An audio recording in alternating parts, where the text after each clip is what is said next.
Dans ce chapitre, nous allons apprendre à gérer des conflits. Alors, des conflits peuvent survenir lors de vos différentes interventions. La clé est de rester calme, d'écouter activement, de faire preuve d'empathie et bien entendu de chercher des solutions ensemble. C'est un peu comme désamorcer une bombe en prenant une grande inspiration et en travaillant de manière méthodique. Vous vous retrouvez par exemple dans la situation où vous devez accompagner Madame Rose pour prendre un bain et elle refuse.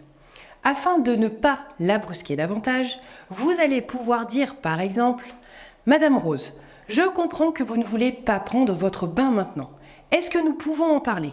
Peut-être que nous pouvons trouver un moment qui vous conviendrait mieux dans la journée. » Avec les personnes atteintes de troubles cognitifs, comme la démence ou la maladie d'Alzheimer, la communication demande des stratégies spécifiques et parfois la mise en place et l'utilisation d'outils, comme par exemple un planning visuel ou des pictogrammes. Vous allez également devoir parler lentement, utiliser des phrases simples et être patient, puisqu'effectivement, vous devrez certainement répéter, reformuler ou encore accompagner les personnes dans la compréhension.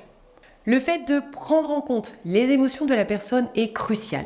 Reconnaissez ce qu'elle ressent, utilisez des phrases rassurantes et apaisantes et par conséquent, adaptez votre intervention professionnelle. Mettez aussi votre observation en action. Je vous le rappelle, le non-verbal vous apporte effectivement de précieux éléments. Imaginez que vous accompagnez quotidiennement Madame Ducreux. Elle est toujours de bonne humeur, joviale, sûre d'elle et elle parle très distinctement. Vous arrivez ce matin et elle parle très bas, elle marche de manière voûtée. Mais elle vous rassure et vous dit que tout va bien. Cela doit vous mettre la puce à l'oreille.